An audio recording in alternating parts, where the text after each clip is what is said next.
Bab 361. Sebelumnya, setiap kali Liu Ming datang ke rumah Tianxiang untuk mencari uang dengan kata miskin di dahinya, hatinya sangat hancur. Setiap kali dia datang ke sini, dia akan dikelilingi oleh tamu dan pelayan dari Tianxiang Mansion, yang membuatnya merasa sangat terhina. Tapi, hari ini berbeda. Hari ini adalah hari terakhir kematian. Setelah malam ini, hal itu akan menjadi masa lalu di Jinling. Sebaliknya, itu adalah ayahnya, Liu Guang. Saat itu, ayahnya akan menjadi kaisar bawah tanah Jinling. Jika saatnya tiba, orang-orang akan dengan hormat memanggilnya Guang Ye. Dan pada saat itu, aku juga akan menghilangkan bekas luka hina di keningku, selamanya terbebas dari bayang-bayang kata miskin dan menggantung. Darah Liu Ming hampir mendidih ketika memikirkan hal ini. Pada saat ini, setelah Liu Guang di dalam mobil melihat putranya masuk, dia buru-buru berkata dengan hormat kepada Zhang Zizu, pengawal keluarga Wu, Tuan Zizu, semuanya akan bergantung pada Anda nanti. Zhang Zizu mengangguk dengan dingin dan berkata, jangan khawatir, tidak ada seorang pun di seluruh Jinling yang bisa menjadi lawanku, Zhang Zizu. Yang ini tidak akan bertahan malam ini. Liu Guang sangat bersemangat. Dia, seperti putranya, sudah lama menantikan momen ini. Saat ini, Xiao Changkun dan yang lainnya diundang langsung ke kotak berlian rumah Tianxiang. Dia melindungi Xiao Changkun sepanjang jalan, menunjuk ke tempat duduk yang paling terhormat, dan berkata dengan hormat, Tuan Xiao, silakan duduk. Xiao Changkun masih merasa sedikit tidak nyaman dengan hal itu. Dia memandang Presiden Pei dan berkata, Presiden Pei harus duduk. Presiden Pei merasa cemas dan segera melambaikan tangannya, oh, Changkun, beraninya saya duduk di kursi. Anda harus melakukannya. Jika Xiao Changkun memintanya duduk sekarang, dia akan duduk tanpa berpikir. Bagaimanapun, dia adalah presiden dan penanggung jawab Asosiasi Kaligrafi dan Lukisan, jadi wajar jika dia menjadi penonton. Namun, setelah melihat semua orang bersikap sopan kepada Xiao Changkun, dia tiba-tiba merasa sedikit takut. Untungnya, dia tidak pamer di depan Xiao Changkun seperti Sun Yukai sekarang. Jika tidak, dia akan memiliki kesempatan khusus untuk mengalami hidup dengan babi tua di peternakan babi. Saya juga punya babi sendiri. Melihat pemandangan ini, yang lain buru-buru menggema, ya, saudara Xiao, kamu pasti yang duduk di sini, tolong cepat. Xiao Changkun kewalahan dengan pujian itu, tapi dia masih sangat bangga, jadi dia tersenyum dan berkata, haha, karena semua orang sangat antusias, sulit untuk menolak ramah tamahannya, jadi aku tidak akan sopan padamu. Setelah mengatakan itu, dia duduk di kursi utama, sementara Su Yuan dan Presiden Pei duduk di kiri dan kanannya. Setelah dia duduk, dia tersenyum dan berkata, Tuan Xiao, mohon tunggu sebentar. Makanannya akan segera siap, Anda bisa minum teh dulu. Saat dia sedang berbicara, seorang manajer wanita cantik masuk ke dalam kotak dan berkata di telinganya, anak laki-laki dari keluarga Liu itu ada di sini untuk memesan ham darimu. Petik 2. Mendengar hal tersebut, tiba-tiba ia menjadi gembira dan langsung berkata, baiklah, hari ini adalah hari bahagia bagi Tuan Xiao untuk menjadi Direktur Eksekutif Asosiasi Lukisan dan Kaligrafi. Saya khawatir tidak akan ada program. Karena anak ini adalah sini, ayo panggil dia ke dalam kotak dan berikan pada Xiao Sir, tolong bantu aku. Setelah menerima pesanan, manajer wanita cantik itu membungkuk sedikit dan keluar dari kotak berlian. Mendengar hal tersebut, Xiao Changkun, selain membiarkan dirinya menggunakan kotak berlian tersebut, ia juga secara khusus menyiapkan program perayaan. Ia langsung tersanjung dan berkata, kamu tidak perlu bersikap sopan. Dia melambaikan tangannya dan berkata sambil tersenyum, haha, ini yang harus saya lakukan. Setelah mengatakan itu, dia memainkan teka-teki lain dan melanjutkan, jangan khawatir, Tuan Xiao, program yang saya siapkan untuk Anda benar-benar unik di Jinling, dan ini ada hubungannya dengan menantu Anda, Tuan Ye. Dijamin bikin mata bersinar. Mendengar ini, semua orang menjadi tertarik dan duduk di kursinya masing-masing, menantikannya. Setelah beberapa saat, manajer wanita cantik sebelumnya berbalik lagi, dan kali ini, di belakangnya ada seorang pemuda pemalu yang tidak berani mendongak untuk melihat siapapun. Xiao Changkun dan yang lainnya di Asosiasi Lukisan dan Kaligrafi langsung bingung dan berpikir, apakah orang ini sedang mempersiapkan pertunjukan. Sepertinya tidak ada yang luar biasa dari pemuda ini. Namun, pada saat ini, ketika pemuda di depannya masuk ke dalam kotak, tanpa mengucapkan sepatah kata pun, dia segera membungkuk dan berkata dengan hormat dan takut, "Paman Hong, saya di sini untuk melapor kepada Anda. Mohon ditinjau." Petik 2. Orang yang datang tidak lain adalah Liu Ming. Pada hari yang sama, setelah menyebutkan kata miskin di pemandian air panas Chem Elises, dia dengan jelas mengatakan kepadanya bahwa dia harus datang kepadanya setiap 2 minggu sekali untuk check-in langsung. Pasalnya, pria tersebut tidak berani melakukan penghilangan dan perbaikan bekas luka, apalagi operasi plastik. Namun entahlah, dia datang ke sini hari ini bukan untuk memesan poin, tapi untuk mengambil sikap. Dari saat dia masuk hingga sekarang, Liu Ming diam-diam menghitung jumlah penjaga keamanan. Setelah memasuki kotak itu, dia melihat lebih dekat orang-orang di dalam kotak itu. Dia merasa lega saat mengetahui kotak itu penuh dengan lelaki tua. Biarpun orang-orang tua ini semuanya berteman, saya khawatir mereka tidak memiliki kemampuan bertarung yang sebenarnya. Dengan parang, saya bisa mengalahkan kelompok mereka ini. Pada saat ini, dia membuka mulutnya dan berkata kepada Liu Ming, "Liu Ming, orang-orang yang ada di sini hari ini semuanya adalah pemimpin asosiasi lukisan dan kaligrafi Jinling kami.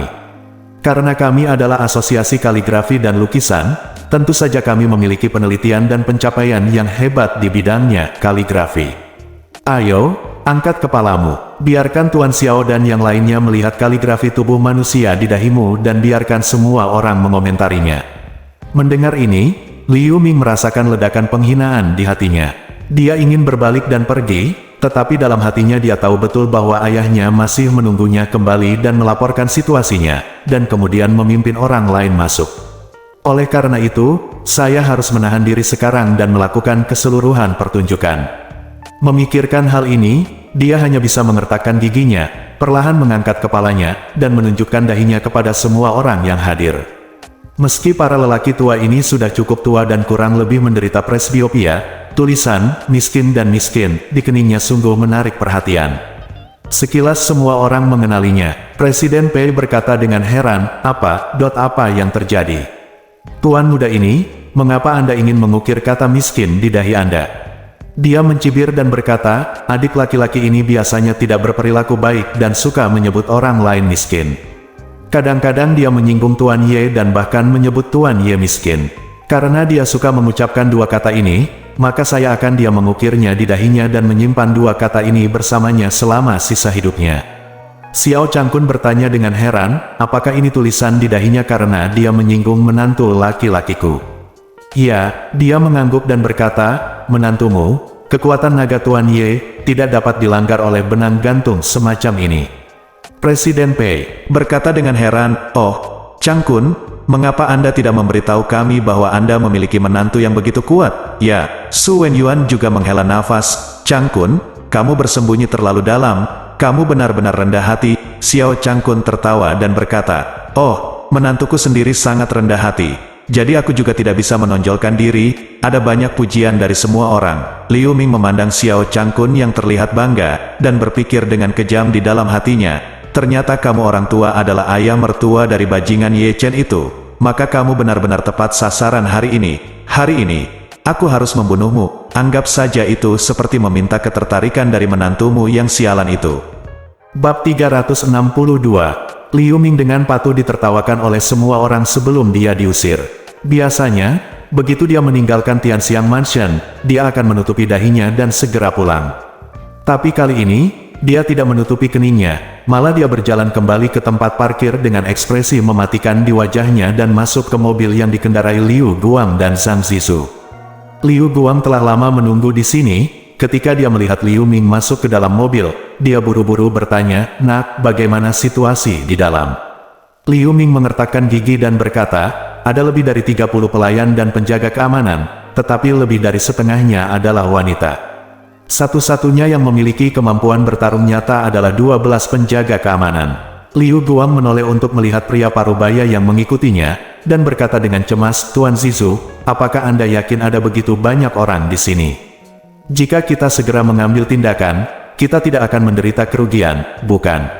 Petik 2. Zhang Zizhu tersenyum dingin dan berkata, belum lagi di antara lebih dari 30 orang, lebih dari setengahnya adalah wanita. Bahkan jika mereka semua adalah penjaga keamanan, mereka tidak berguna bagi kita. Liu Guang segera memuji, Tuan Zizu sungguh luar biasa. Saya mengagumi Anda. Zhang Zizu mengangguk dengan ekspresi arogan, lalu menatap Liu Ming dan bertanya, di mana isinya? Liu Ming berseru, di dalam kotak berlian di lantai paling atas. Saat dia berbicara, dia berkata dengan semangat, Ayah, Tuan Zizu, saya menemukan kejutan yang tidak terduga di Menara Tianxiang. Oh, ada apa? Liu Guang bertanya dengan cepat. Liu Ming tersenyum dingin dan berkata, saya menemukan ayah mertua Ye Chen yang tidak berguna di dalam, dan dia juga makan di sini. Dan dia ada di dalam kotak berlian, menunggunya di sana. Kita akan masuk nanti, bagaimana kalau kita bunuh dia juga? Ayah mertua Ye Chen. Ketika Liu Guang mendengar ini, dia sangat gembira dan berkata, benar-benar tidak membutuhkan usaha. Hari ini di pesta ulang tahun Song Jimo, Ye Chen bahkan memukuli saya. Biarkan dia menjadi orang pertama yang melakukannya jadi hari ini. Ayah mertua, tolong bayar bunganya. Jika kamu bisa membunuh ayah mertua Ye Chen, pertama, kamu bisa membalas dendam pada dirimu sendiri dan putramu. Kedua, Tuan Wu juga sangat membenci Ye Chen. Jika kamu membunuh ayah mertuanya, Tuan Wu pasti akan memandangnya secara berbeda. Memikirkan hal ini, dia menoleh untuk melihat ke arah Zhang Zizu dan berkata, Tuan Zizu, Anda pasti pernah mendengar bagaimana Ye Chen memperlakukan Tuan Wu dan Tuan Muda tertua di pesta ulang tahun keluarga Song, karena ayah mertua Ye Chen yang tidak berguna hukum juga ada di sana. Menurutmu apakah kita harus membunuhnya juga? Zhang Zizu mengangguk dan berkata, Ye Chen menghina Tuan dan Tuan Muda saya. Tentu saja, saya ingin memotongnya menjadi beberapa bagian.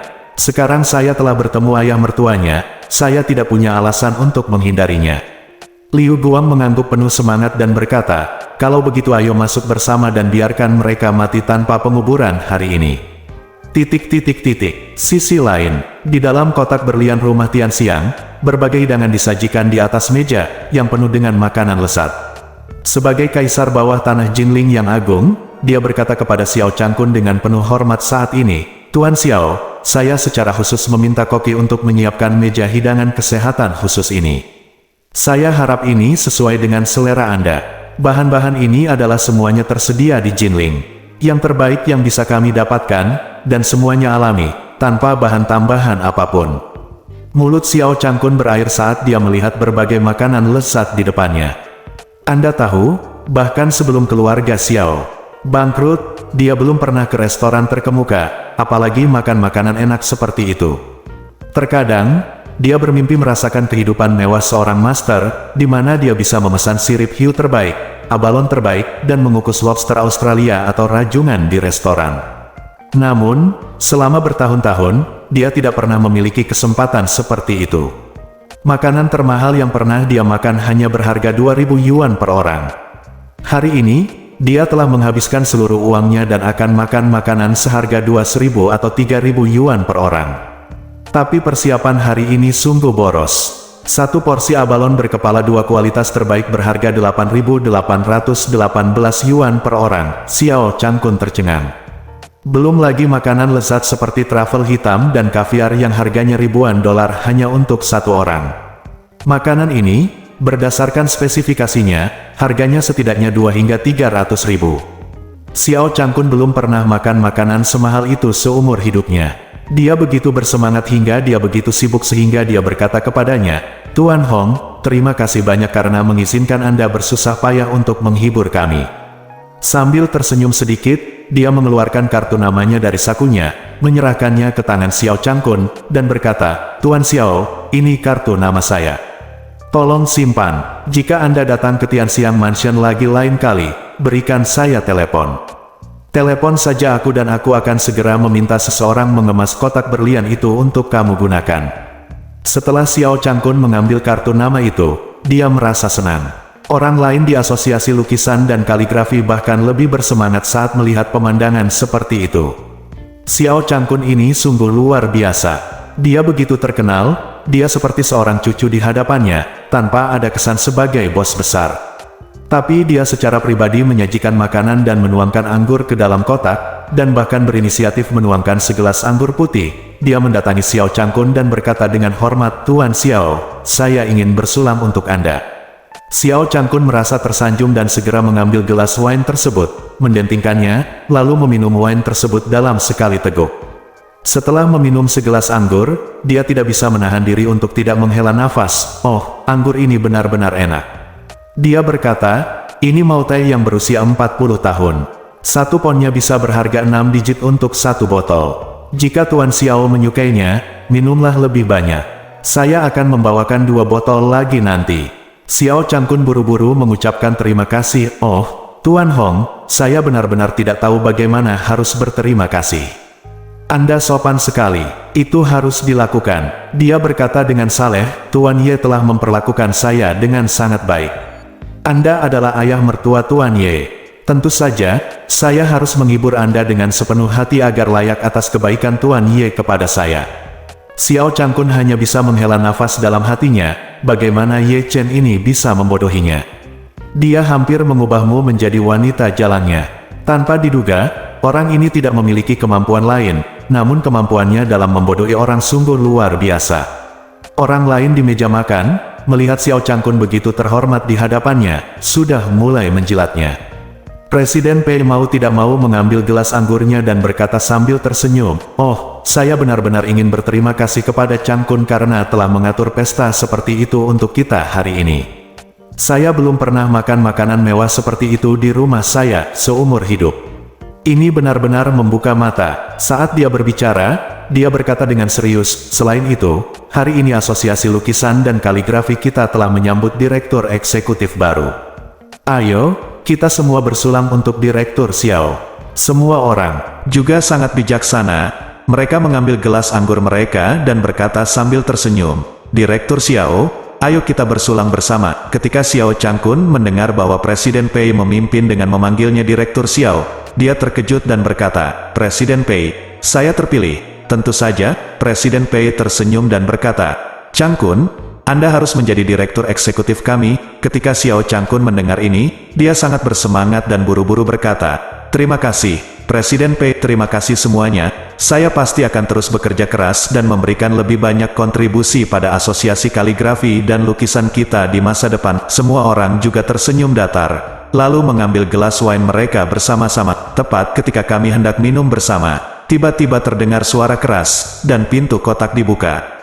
Bab 363. Orang-orang yang berada di dalam kotak langsung dikejutkan oleh suara keras tersebut. Semua orang sibuk melihat dan melihat seorang pria parubaya kekar berjalan ke dalam kotak dengan ekspresi acuh tak acuh. Di belakangnya, 4 pria parubaya dengan wajah arogan juga berjalan dengan cepat. Orang ini adalah pengawal pribadi Wu Donghai. Liu Guang dan Liu Ming mengikuti orang-orang ini dengan ekspresi arogan, dengan senyuman jahat di wajah mereka, sangat arogan. Melihat ayah dan anak Liu Guang dan Liu Ming, mereka tidak bisa menahan diri untuk tidak mengerutkan kening dan berkata dengan dingin, kalian berdua, ayah dan anak, sangat berani. Kamu berani membawa seseorang untuk mendobrak pintu rumah Tianxiang saya. Liu Ming mendengus dingin dan berkata, mengapa kamu tidak berhenti pamer ketika kamu akan mati? Biar ku beritahu, aku tidak akan pernah melupakan penghinaan yang kamu berikan padaku saat itu. Aku di sini untuk membunuhmu hari ini. Begitu kata-kata ini keluar, semua orang ternganga. Apakah Anda mendengarnya dengan benar? Seseorang begitu berani menginginkan nyawanya. Si Ye mencibir sinis, kamu menginginkan hidupku. Apakah kamu benar-benar mengira aku seorang pekerja lepas? Tahukah kamu berapa banyak adik laki-laki yang aku miliki di Aorus Hill? Liu Guang berkata dengan dingin saat ini, sudah kubilang, tidak ada gunanya berapa banyak adik laki-laki yang kamu miliki. Lebih dari 10 penjaga keamanan di rumah Tianxiangmu telah dilenyapkan. Tidak ada yang bisa menyelamatkanmu sekarang. Saat dia berbicara, dia menunjuk ke arah Zhang Zizu di sampingnya dan berkata dengan ekspresi kejam di wajahnya, ini semua adalah tuan dari keluarga Wu.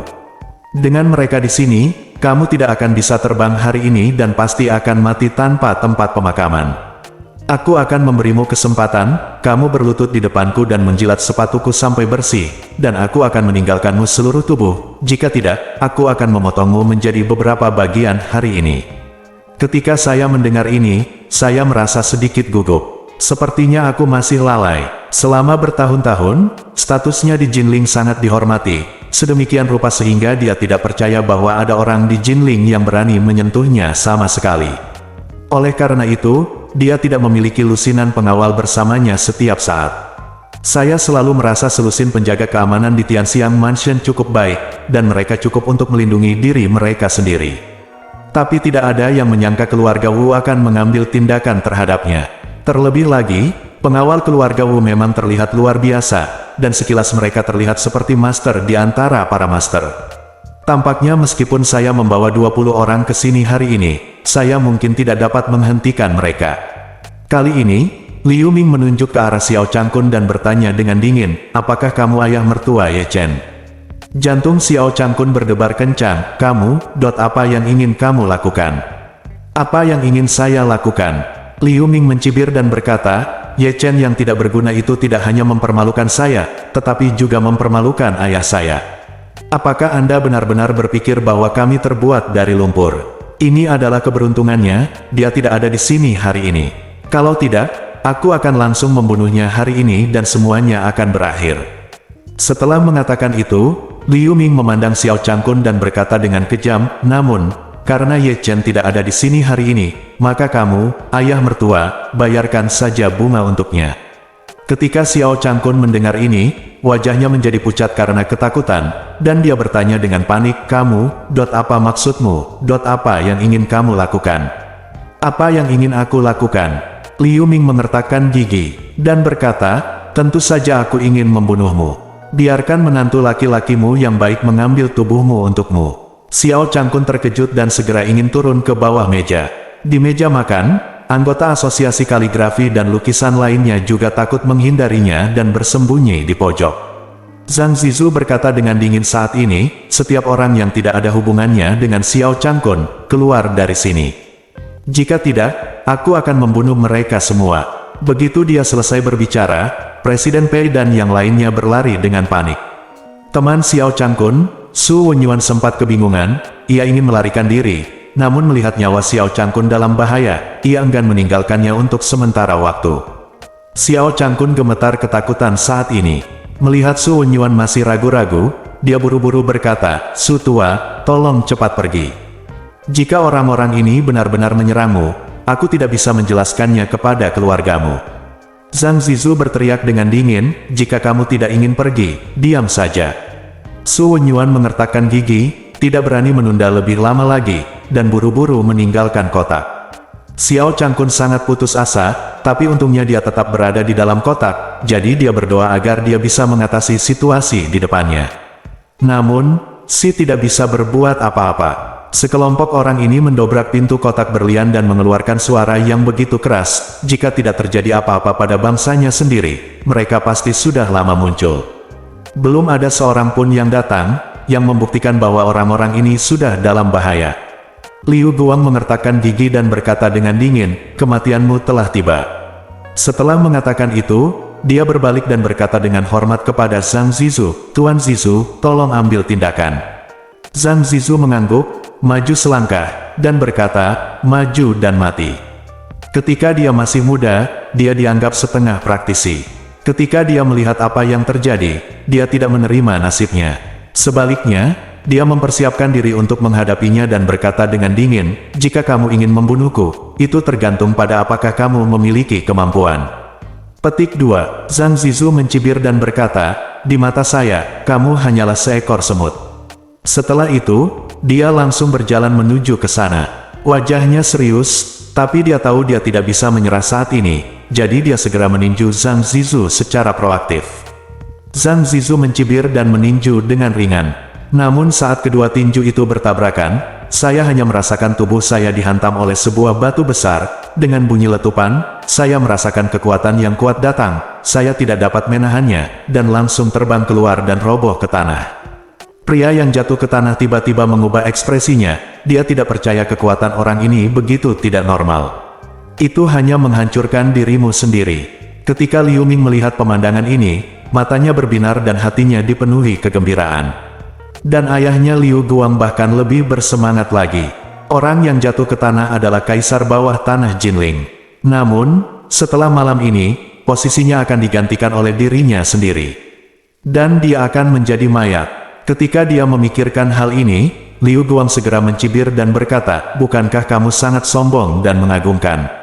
Sekarang kamu tahu apa artinya menjadi seseorang di luar dunia, dan ada dunia di luar dunia, bukan?"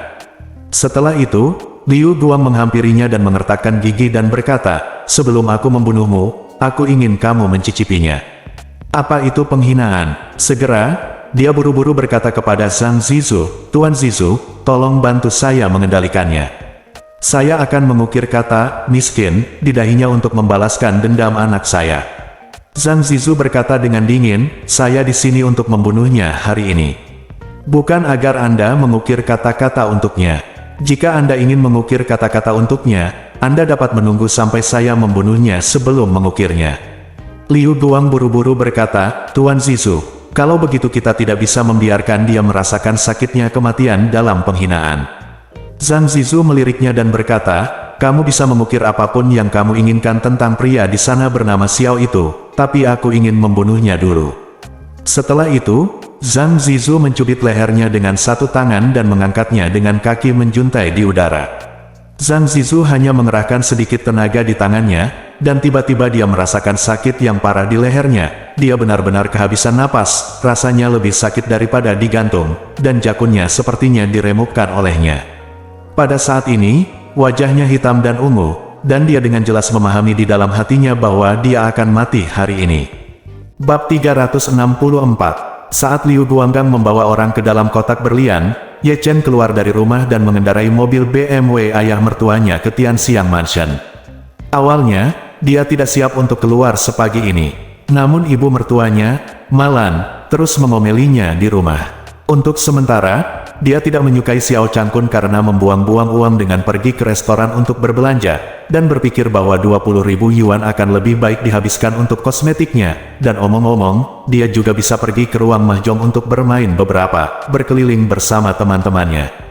Setelah beberapa saat, dia tidak menyukai Ye Chen karena bermalas-malasan di rumah daripada pergi bekerja untuk mencari uang dan makan makanan gratis. Belakangan, semakin banyak dia berbicara, dia menjadi semakin antusias, bersikeras untuk memperkenalkan Ye Chen pekerjaan sebagai penjaga keamanan tempat parkir. Dia juga mengatakan bahwa gaji 3.000 yuan sebulan akan diserahkan kepadanya. Ye Chen tahu bahwa Malan tidak punya uang akhir-akhir ini, sakunya lebih bersih daripada wajahnya, dan dia tidak bisa keluar untuk bersenang-senang, jadi dia hanya bisa tinggal di rumah hampir sepanjang waktu. Dan selama dia di rumah, dia pasti akan merajuk dan mengeluh tanpa henti. Suasana hatinya sedang buruk, yang membuatnya tampak semakin tidak menyenangkan di mata Ye Chen. Kebetulan malam ini, ayah mertuanya Xiao Changkun dan istrinya Xiao Churan belum pulang, jadi Malan terus mengoceh padanya, yang benar-benar membuat Ye Chen kesal sampai mati. Jadi dia keluar begitu saja, bahkan di mobil duduk di sana jauh lebih baik daripada mendengarkan keluhannya di rumah. Ye Chen pergi ke Tianxiang Mansion, memarkir mobil di pintu masuk Tianxiang Mansion, dan tidak terburu-buru. Dia melihat waktu dan melihat bahwa hari masih pagi. Dia memperkirakan ayah mertuanya harus duduk di sana lebih lama lagi, jadi dia mematikan mesin dan duduk di dalam mobil sambil mendengarkan musik untuk menghabiskan waktu. Sesuai rencana awal, saya berencana menunggu ayah mertua menelepon saya setelah dia selesai minum dan makan cukup, lalu saya akan naik menjemputnya. Namun, setelah menunggu beberapa saat di pintu masuk rumah Tianxiang, Ye Chen menyadari ada sesuatu yang tidak beres. Selalu ada 2 penjaga keamanan dan 2 pelayan di pintu masuk Tianxiang Mansion. Penjaga keamanan bertanggung jawab menjaga dan pelayan bertanggung jawab menyambut tamu. Tapi hari ini, tidak ada seorang pun di gerbang rumah Tianxiang. Apalagi ada tanda di pintu yang menyatakan tutup sementara. Bagaimana situasinya? Ye Chen diam-diam bertanya-tanya, mungkinkah Tuhan tahu ayah mertuanya akan datang, jadi dia langsung memesankan tempat untuknya. Anda sangat cerdas, mungkin tempatnya sebenarnya sudah dipesan. Saat dia memikirkan hal ini, dia melihat sejumlah besar lelaki tua yang panik berlari keluar dari pintu rumah Tianxiang. Ye Chen semakin bingung. Orang-orang tua ini semuanya terlihat seumuran dengan Xiao Changkun, dan masing-masing dari mereka tampak ketakutan, seolah-olah telah terjadi sesuatu di dalam. Jadi Ye Chen buru-buru keluar dari mobil, menghentikan seorang lelaki tua dan bertanya, "Paman, apa yang terjadi di atas?" Orang yang dihentikan adalah Presiden Pei. Dia masih sangat ketakutan hingga dia terus gemetar dan berkata, "Ada seorang pembunuh di atas." Ketika Ye Chen mendengar ini, jantungnya berdetak kencang. Membunuh seseorang, bagaimana situasinya? Mungkinkah sesuatu terjadi pada Tianxiang Mansion? Ketika dia memikirkan hal ini, dia segera bergegas ke Tianxiang Mansion. Ketika saya memasuki Tianxiang Mansion, saya menemukan para pelayan dan penjaga keamanan telah jatuh ke lantai. Ye Chen melangkah maju untuk menyelidiki dan menemukan bahwa semua pelayan dan penjaga keamanan telah pingsan. Setiap orang mengalami beberapa memar di leher mereka. Tampaknya mereka pingsan karena pukulan langsung dengan tangan mereka. Ini adalah Master. Ye Chen tidak bisa tidak memperhatikan, dan segera melangkah ke atas. Saat ini, dia sudah sekarat dan matanya memutih. Di sisi lain, melihat ini, Liu Guang dan Liu Ming saling mengedipkan mata. Liu Ming mengeluarkan belati dari pinggangnya, memandang Xiao Changkun yang menggigil di sudut, dan berkata dengan dingin, karena Tuan Zisu telah berurusan denganku, aku akan membiarkan Xiao Changkun ini menderita hukuman ganda. Setelah itu, dia berkata kepada ayahnya Liu Guang, "Ayah, jika ayah menangkap orang tua ini, saya akan mengukir 4 karakter ayah mertua yang malang di dahinya." Petik 2. Liu Guang mengangguk dan berkata dengan dingin, "Mengukir. Kamu harus mengukir." Lebih kejam dan mengukirnya di tengkoraknya. Xiao Changkun sangat ketakutan sehingga dia berseru, "Aku tidak punya permusuhan denganmu. Kenapa kamu melakukan ini padaku?" Tidak ada ketidakadilan. Liu Ming bergegas ke depan Xiao Changkun dan menamparkan wajah Xiao Changkun dengan keras. "Kamu orang tua, menantumu telah membuatku kehilangan muka, dan kamu masih berani mengatakan bahwa kamu tidak memiliki keluhan terhadapku. Biar ku beritahu, hari ini aku tidak hanya akan mengukir kata-kata, ayah mertua yang malang, di dahimu, aku juga akan membunuhmu. Biarkan menantu laki-lakimu yang malang itu mengambil tubuhmu." Ujung pisau Liu Ming sangat tajam. Xiao Changkun melihat cahaya dingin yang dipantulkan oleh pedang itu dan menangis ketakutan. Namun, dia tidak punya pilihan lain selain berseru, "Tolong." Petik 2. Saat ini, dia berada di ambang kematian, dan otaknya hampir kehilangan kesadaran karena kekurangan oksigen. Tiba-tiba dia mendengar teriakan minta tolong Xiao Changkun, dan dengan kekuatan terakhirnya, dia berkata, "Tuan Xiao, maaf. Aku bosan denganmu, silakan ambil langkah." Zhang Zizu berkata dengan ekspresi dingin, "Kalian orang tua cukup mampu untuk tidak mati dalam waktu yang lama, tapi saya menyarankan kalian untuk tidak bertahan lagi. Jika kalian terus bertahan, itu hanya akan membuat kalian semakin menderita." Dia benar-benar tercekik, tapi dia masih berteriak sekuat tenaga, "Aku tidak akan pernah melepaskanmu." "Oh," Zhang Zizu mencibir, "kalau begitu aku akan menunggu sampai kamu berubah menjadi hantu dan datang kepadaku malam ini. Lalu, aku akan membiarkanmu mati lagi." Dia tersenyum canggung dan berkata, "Jangan khawatir, Tuan Ye pasti akan membalaskan dendamku hari ini. Aku akan berjalan lebih lambat di jalan menuju Huangquan dan menunggumu datang." Bising, Zhang Zizu mendengus dingin dan berkata, "Tuan Ye yang kamu bicarakan hanyalah sampah di mataku." Setelah itu, Zhang Zizu menambahkan, "Tetapi Anda benar-benar harus berjalan lebih lambat di jalan menuju Huangquan, karena saya akan segera mengirim Tuan Ye ke jalan. Saat itu, kalian berdua bisa pergi bersama di jalan menuju Huangquan." "Hanya kamu," Li Weibi mencibir, "kamu tidak tahu kekuatan Tuan Ye. Di depan Tuan Ye, kamu bahkan tidak layak menjadi sampah." Mencari kematian, wajah Zhang Zizu menjadi dingin dan dia berkata dengan dingin, "Diam. Jika ada yang ingin kau katakan, beritahu penguasa neraka." Segera, dia meningkatkan kekuatan tangannya, dan terjepit begitu keras hingga dia tidak bisa bernapas sama sekali. Kilas balik terakhir telah habis, dan dia hampir kehabisan bensin. Liu Ming tertawa keras saat ini, "Keren sekali. Bunuh ayah mertua Ye Chen malam ini, dan bunuh Ye Chen besok, dan aku akan membalas dendam yang besar." Saat ini, Liu Guang sudah memegang kepala Xiao Changkun dan berkata kepada Liu Ming, "Nak, cepatlah mengukir. Setelah mengukir, saya akan mengambil foto sebagai kenang-kenangan." "Oke." Liu Ming tertawa galak, dan ujung pisaunya sudah menyentuh dahi Xiao Changkun. Saat itu, matanya sudah berputar sepenuhnya dan dia hampir mati. Pada saat ini, seseorang tiba-tiba menendang pintu kotak itu. Ketika Xiao Changkun melihat pengunjung itu, dia langsung menangis dan berteriak keras, "Ye Chen, menantuku yang baik, jika kamu datang satu langkah kemudian, kamu harus mengambil mayatnya untukku."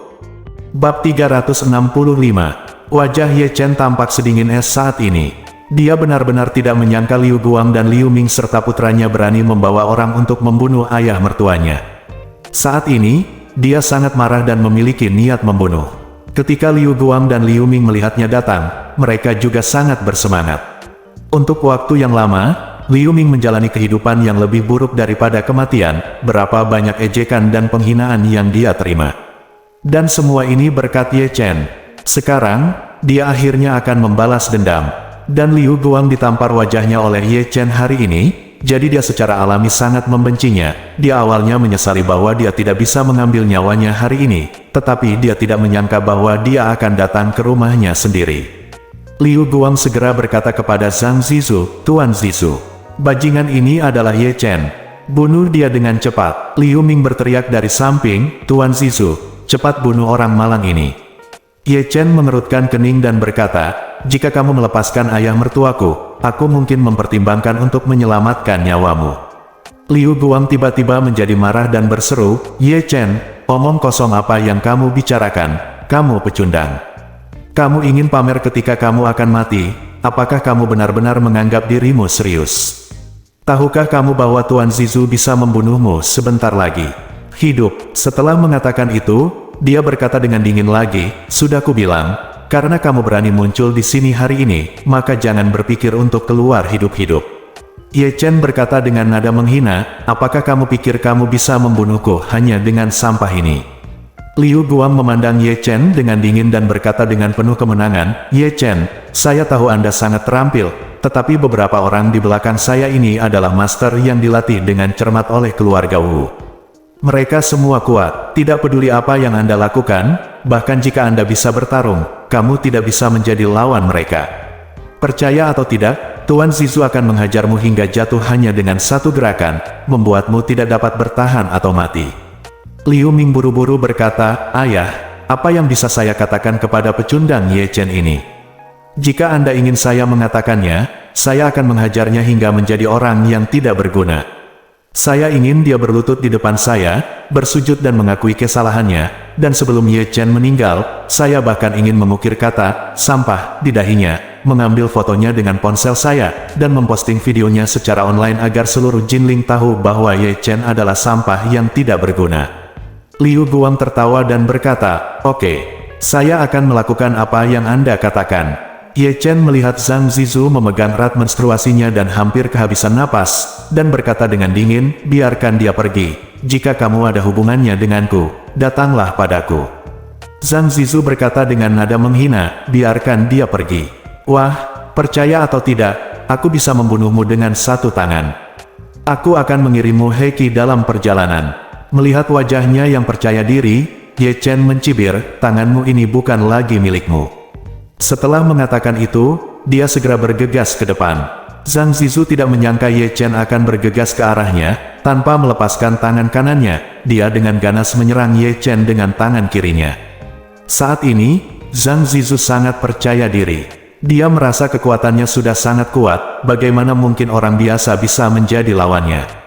Bahkan jika dia adalah seorang seniman bela diri yang telah berlatih dan membunuh selama separuh hidupnya, bukankah dia masih bisa melakukannya hanya dengan satu tangan? Namun, yang tidak dia duga adalah Ye Chen menghindari serangannya dalam sekejap, lalu tiba-tiba meraih lengannya dan meninju bahunya. Pukulan ini begitu kuat hingga melampaui imajinasi. Dengarkan saja satu klik, bahu kiri Zhang Zizu telah hancur seluruhnya menjadi bubuk. Tulang berubah menjadi bubuk di dalam daging. Rasa sakit seperti ini seperti ribuan taji tulang, terus-menerus menusuk saraf dan daging. Zhang Zizu menyeringai kesakitan, seolah seluruh kekuatannya telah terkuras dalam sekejap. Segera setelah itu, dia melepaskan tangan kanannya dan terjatuh ke tanah, seluruh tubuhnya tidak responsif. Ye Chen menatapnya dan menyadari bahwa napasnya masih sangat lemah dan belum mati, jadi dia menghela nafas lega.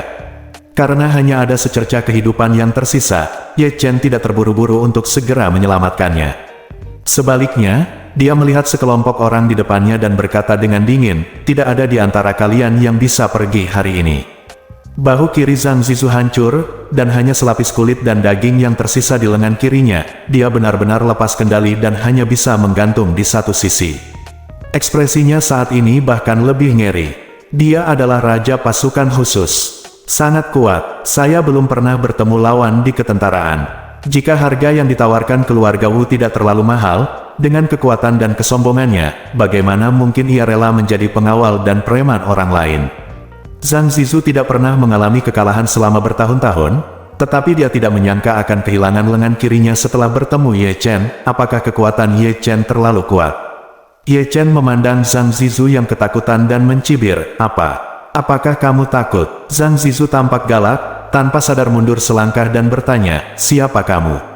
Mengapa kamu memiliki kekuatan seperti itu? Ye Chen berkata dengan tenang, siapa aku? Akulah orang yang tidak boleh kamu ganggu dalam hidupmu. Zhang Zizu mengertakkan gigi dan berkata kepada 4 bersaudara di sekitarnya, ayo berkumpul dan bunuh dia. 4 orang lainnya segera bergegas maju, dan Zhang Zizu bergabung dengan mereka dengan lengan patah. Kurang dari sama dengan, P sama dengan, style sama dengan, padding, 0 px, margin, 0 px, box sizing, border box, lebih besar dari. Namun, ekspresi mereka juga sangat serius. Ketika Ye Chen baru saja bergerak, bahkan Zhang Zizu tidak dapat bertahan secara efektif, yang menunjukkan bahwa keterampilan lawan jauh lebih kuat daripada mereka. Oleh karena itu, mereka hanya bisa berharap dengan bergabung, mereka bisa lebih kuat dari Ye Chen. Ye Chen tersenyum dingin saat ini dan berkata dengan acuh tak acuh, tuan ayam dan anjing. Saat berikutnya, tubuh Ye Chen seperti kilat, dan mereka bertarung sengit bersama dalam sekejap. Namun, kecepatan, kekuatan, dan daya ledak Ye Chen jauh lebih kuat dari mereka. Oleh karena itu, orang-orang ini tidak memiliki kekuatan untuk melawan Ye Chen. Yang terdengar hanyalah suara berderak bercampur jeritan beberapa orang yang terus terdengar di dalam kotak. Namun, saya tetap merasa seperti sedang dipukul dengan keras. Ada yang tiba-tiba ditinju di dada dan beberapa tulang rusuknya patah. Beberapa, seperti Zhang Zizu, lengannya patah secara tidak sengaja dan menjadi pahlawan berlengan satu. Yang lebih parah lagi, rahangnya patah akibat pukulan Ye Chen, dan bibir bawahnya menempel pada segumpal tulang dan daging busuk, terlihat sangat menyedihkan. Zhang Zizu juga tidak mendapatkan akhir yang baik. Dia menderita serangkaian pukulan keras di perut, seluruh tubuhnya seperti anjing mati, dan dia duduk lumpuh di tanah tidak bisa bergerak. Saat ini, dia benar-benar ketakutan. Sebelum hari ini, dia tidak pernah berpikir bahwa akan ada seseorang yang begitu kuat sehingga dia bisa menghancurkannya dengan sedikit gerakan tangannya. Tapi sekarang, setelah bertahun-tahun menghadapi lawan, dia akhirnya memahami kebenaran. Bahwa ada gunung di balik gunung dan ada langit di balik langit. Kekuatan Ye Chen sangat menakutkan sampai-sampai menjadi penyimpangan baginya. Di depannya, akulah semut yang sebenarnya, Liu Guang dan putranya, yang pada awalnya masih sombong, tampak ngeri saat melihat pemandangan seperti itu. Tidak pernah dalam mimpi Anda berpikir bahwa Zhang Zizu akan dipukuli hingga mati hanya dalam beberapa pertemuan di depan Ye Chen. Bukan hanya dia, keempat anak buahnya pun menjelma menjadi 4 anjing mati yang hanya bisa terengah-engah ketakutan. Ye Chen menginjak dada Zhang Zizu dengan keras. Banyak tulang rusuknya patah. Dia menatap Zhang Zizu yang ketakutan, melihat darah muntah dari mulutnya karena kesakitan, dan bertanya dengan dingin, ayo, beritahu saya, siapa semut sebenarnya? Bersambung.